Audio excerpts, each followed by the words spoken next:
UK soldiers and 160 from the Japanese self-defense forces have been taking part in exercise Vigilant Isles.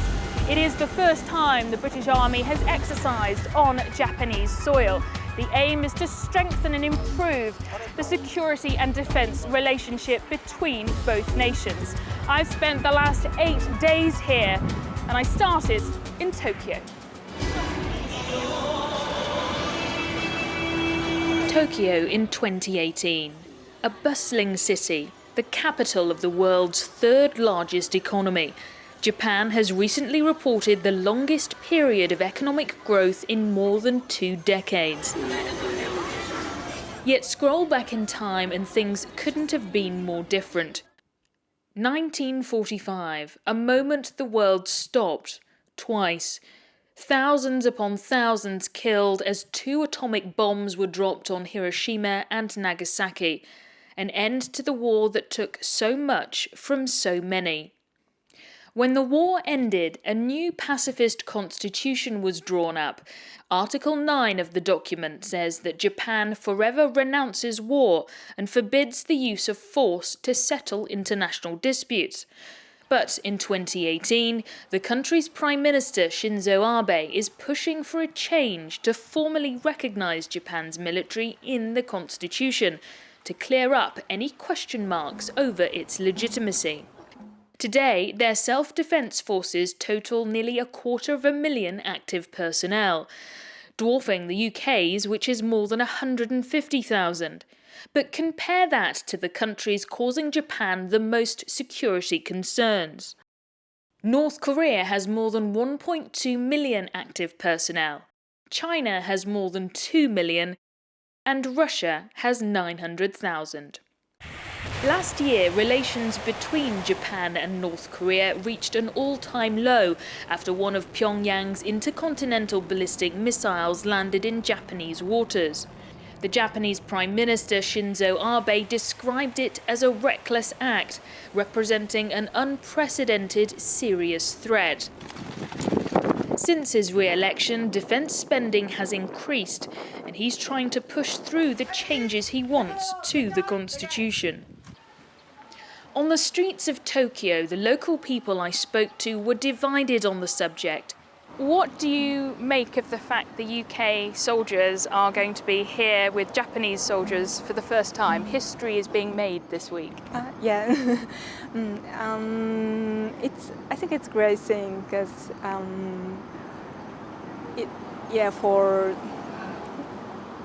for each country, I mean, especially for Japan, we have to learn from the history, that history. You think if the constitution is changed, you risk repeating history? Yeah, I think so. On a visit to Japan last year, Theresa May laid the groundwork for a 3-year defence cooperation plan, which is what's led to the UK-Japanese joint exercise. This week, history will be made here. And whilst international relationships are ever more important to the UK with Brexit on the horizon, so too in Japan there is a desire to enhance both the trading and security relationship. As British soldiers join their Japanese counterparts, it marks a new chapter of defence cooperation between them. Well, shortly before exercise Vigilant Isles got underway here in Fuji, the British ambassador to Japan gave me an exclusive interview at the British Embassy in Tokyo. This house goes back to the 1920s. We were granted exclusive access to the British Embassy, where I met Paul Madden, who has been the ambassador here for nearly a year now.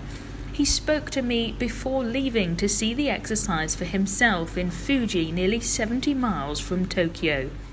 How significant a moment is this for both the UK military and the Japanese military? Significant for 2 reasons. The first one is that it's a very concrete manifestation of the closer, enhanced security relationship that we have with Japan following the Prime Minister's visit to Tokyo last year, when she and Japanese Prime Minister Abe set out a new vision for our relationship. And secondly, I think it's important because it's the first time anyone other than the Americans has been doing land-based exercises with the Japanese on Japanese soil. And over the last 2 or 3 years, we've progressively seen more security engagement. 2 years ago, we had some Typhoon fighters doing joint exercises here. In the course of this year, we will have had 3 ships visits, and now we've got the first land-based exercises. So I think it's all part of a pattern of much closer engagement with a friend and partner. What does this mean for both countries? Well, I think for Japan, it's very welcome to have countries like Britain doing more with it, because it's a time of uncertainty in the region, and so Japan is looking to have closer relationships with those countries which share its values, and they may be countries in its immediate neighbourhood like Australia and India, or it may be countries who are global players like the United Kingdom.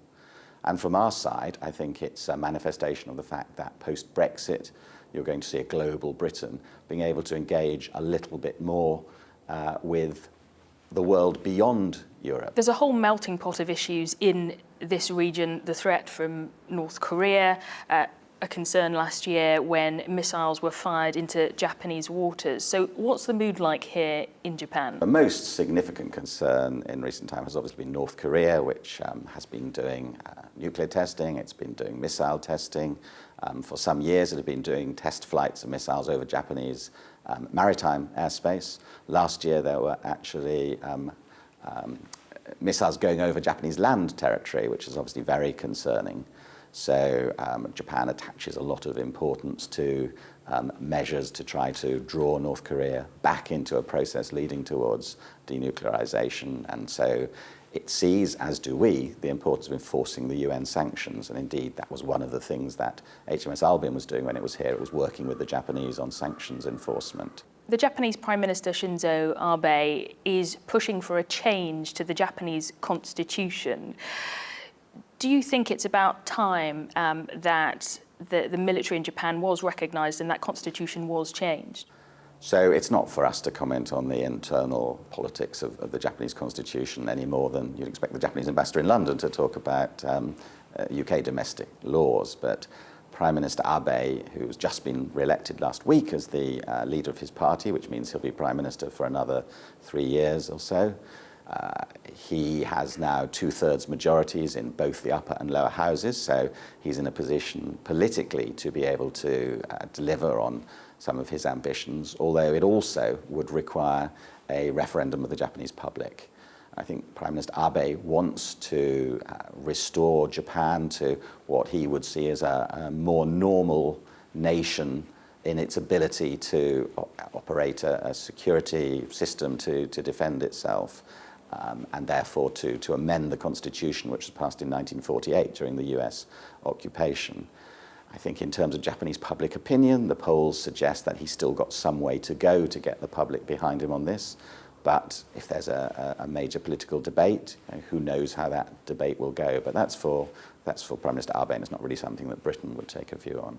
Moving forward, what will the future look like in terms of the defence relationship with the UK and Japan? Well, I think we're going to continue to get closer to Japan in terms of exchanging ideas, working together in all sorts of international spheres, international bodies like the UN and so on. I expect to see an overall general strengthening of the relationship.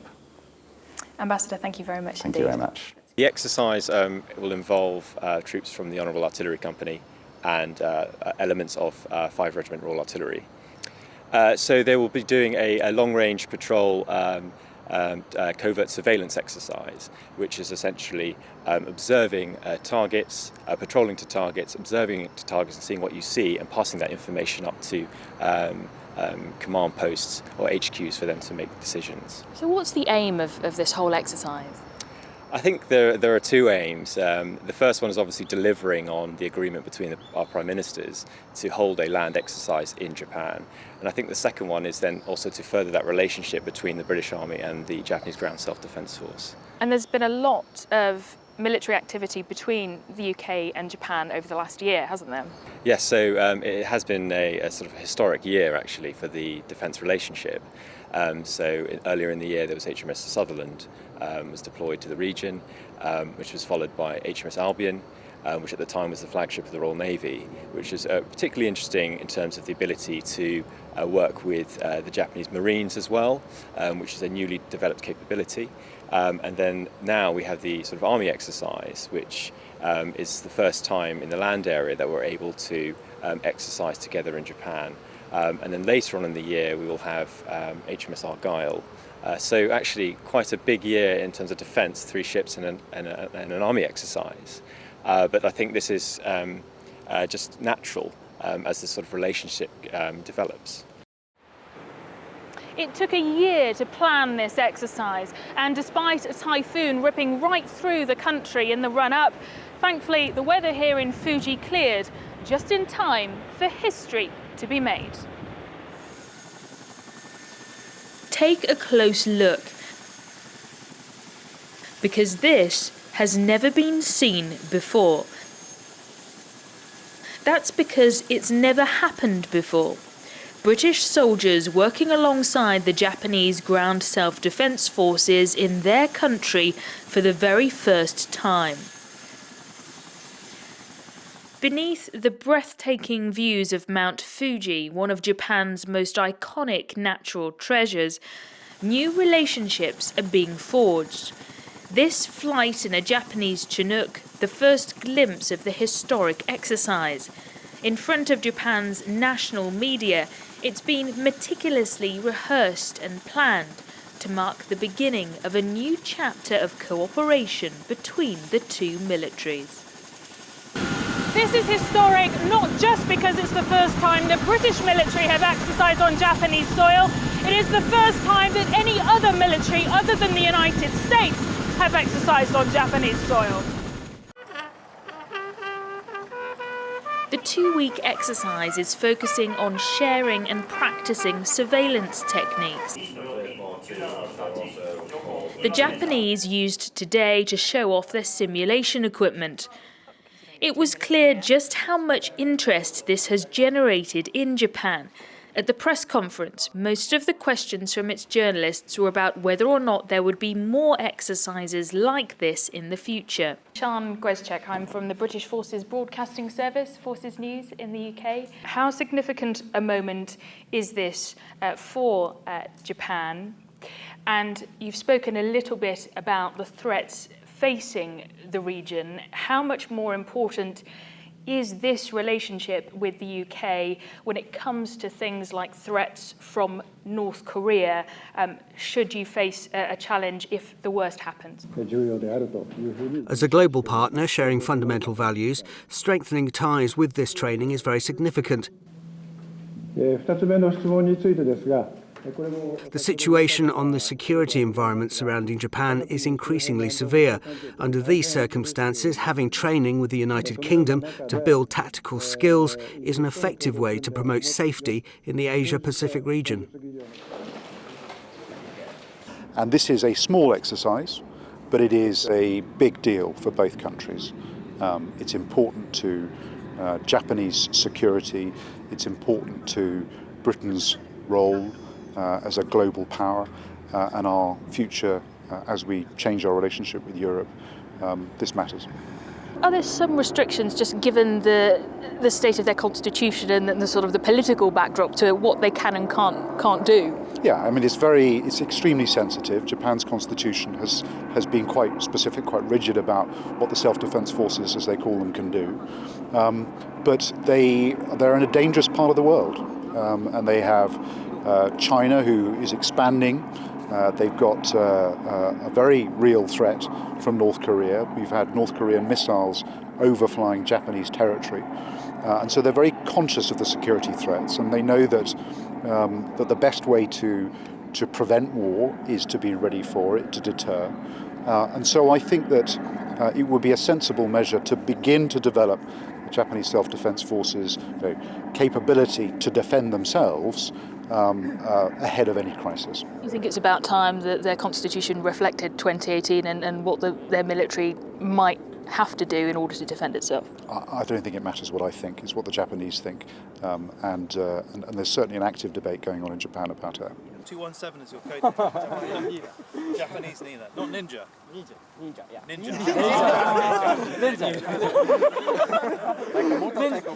It's only been a couple of days working together, focusing on sharing skills on surveillance and reconnaissance, but it's clear to see the relationships beginning to form. Lance Sergeant McGee is showing the Japanese troops the weapons used by the army, a chance for them to get to know each other and compare notes. But the conversations aren't just about their day jobs. Some of the Japanese had been on an exercise in Wales that we ran before, and they were just commenting on some of the English diet. I think they'd been subjected to the traditional English fried breakfast every morning, of which beans were their favourite part. The troops will now head north for week 2 of the exercise. When they return, the focus will be to build on the historic foundations that have been forged here today. Sian Gwezchek, Forces News, Fuji, Japan. Since World War II, there has been a strong presence from the United States military here. Right now, they have 38,000 people based in the country, spread across 85 different facilities, one of which is Yokota Air Base. We were given exclusive access. Welcome to Yokota. This is one of 3 United States Air Force bases in Japan, and it's vital to the whole US military mission out here. As the only airlift wing in the Western Pacific, Yokota is the transportation hub for personnel and cargo coming through the region. When we arrive, it's all systems go. A typhoon is on the way, and final preparations are being made to evacuate some of the aircraft here. They can't risk them being damaged or destroyed. Yeah, so right now we're kind of in the middle of typhoon season. So every now and then we'll get typhoons that come through here, through Yokota, and obviously the aircraft are a big concern for us here. We don't want anything to happen to them. So we're kind of prepping in the next couple days to potentially have to move them out to either maybe South Korea or Guam, just to get them out of the way of the storm. Do you know how much these planes are worth each? Off the top of my head, no. It's in the it's millions of dollars, basically. Yeah. So they're not cheap.